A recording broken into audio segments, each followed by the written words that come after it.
My husband said coldly, "You'll be okay going to the hospital alone, right?" I replied, "I swear I'll make your life a nightmare. My name is Emma, and I'm currently 9 months pregnant.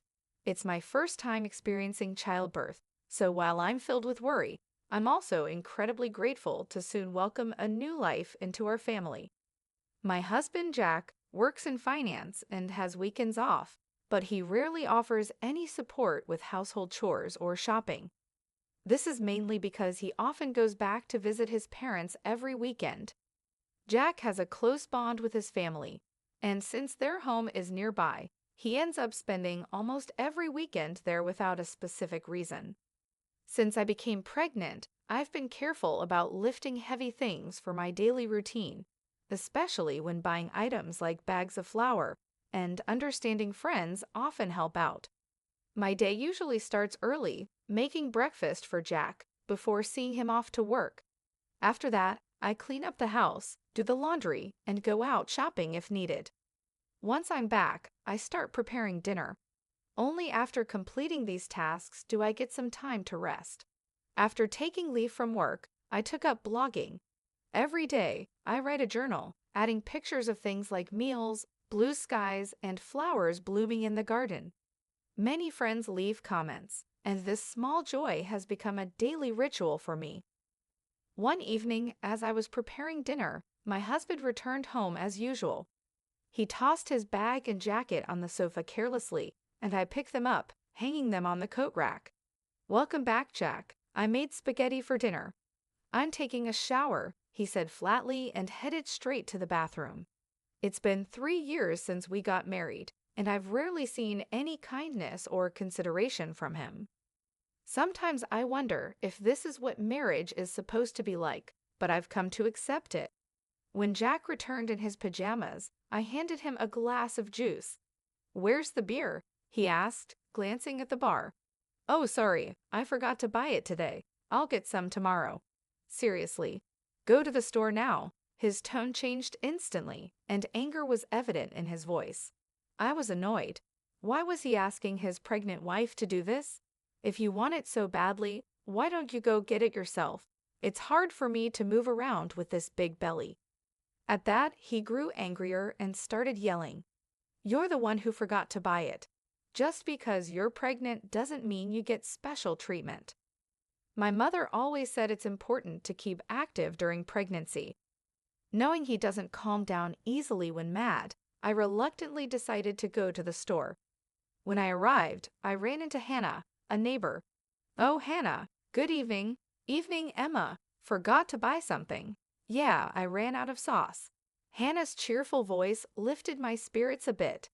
Jack really wanted beer, so I had to come and get it. Why didn't he just come himself?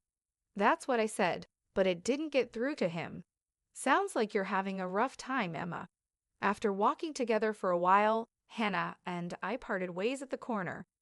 When I got home, Jack was sprawled out on the sofa watching TV, not having even cleaned up after dinner. "What took you so long? What were you messing around for? Give me the beer." Jack's harsh words made my heart ache, but I handed him the beer silently and began tidying up the kitchen. How could he say such things, especially when I'm pregnant? I wanted to argue, but I knew it would lead to another fight, so I stayed quiet. I ate dinner, took a bath, and went to bed. The next morning, Jack acted as if nothing had happened. It seems like he's the type to forget things after sleeping, but I couldn't forget his harsh words. I consciously ignored him. What's with the attitude? Don't take it out on me. I'm heading to work, so try to be a little more considerate. You know the value of gratitude, right? I felt like shouting that he should apply that to himself, but I sighed deeply instead. "Be careful, and I want dinner tonight. See you." With no further explanation, Jack left. I did my usual chores and went shopping.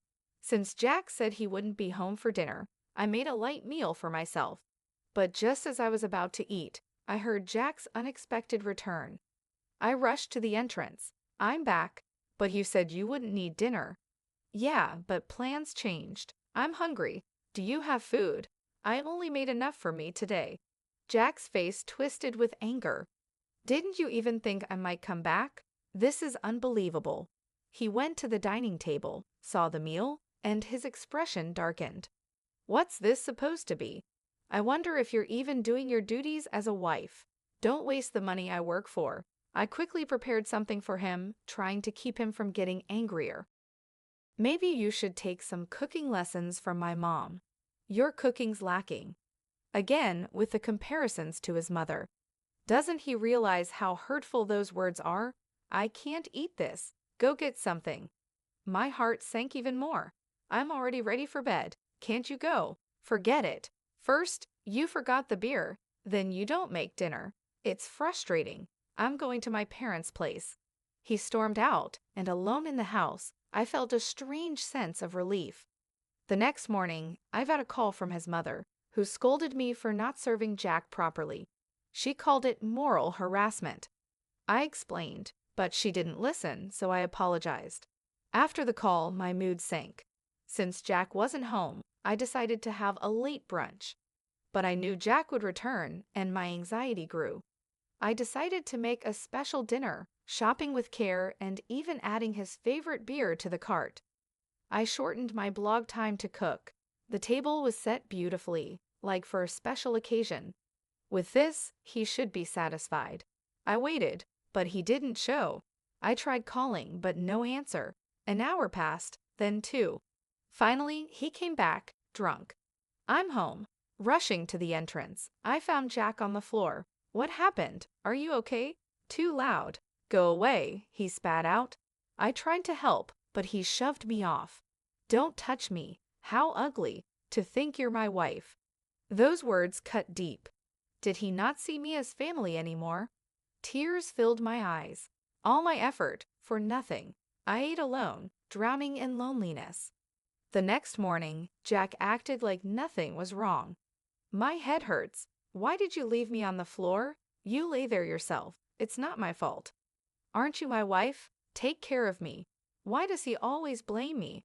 If you weren't going to eat at home, you could have at least let me know. I made a nice meal and called multiple times. Why didn't you answer? My party got rescheduled. Do I have to report everything? Every word cooled my heart more. Being with you lately is so unpleasant and boring. Divorce started to seem like an option. Our baby's due soon. Though I've heard about labor pains, my excitement outweighs the fear. Neighbors often say it's just a bit longer. One day, Jack made a suggestion. "Want to go on a family trip?" I was shocked. "Really?" "Yes, with my parents." I was stunned. "Why?" "I'm about to give birth. Just because you're pregnant doesn't mean you're sick." His parents are inviting us. I was speechless. "But if something happens, it'll be fine. Everything's set. We'll go for 2 nights next week." But next week is my due date. Do as you're told. He left. Feeling desperate, I sought advice from a friend who agreed it was too much. But the trip day arrived. "Actually, I'm not well. Rest in the car. You'll be fine." We loaded the car. "Is this okay?" I noticed warmth on my feet. My water broke.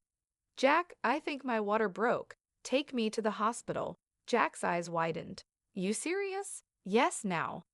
While I tried to clean up, he suddenly opened the door. "What are you doing?"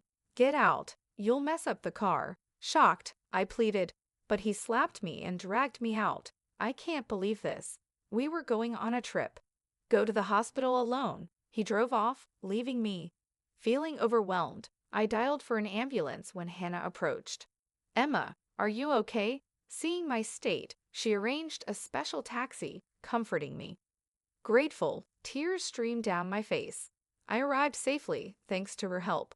On the way, I made a silent vow, I'll make him pay for this. Even as the labor pains grew, Hannah held my hand.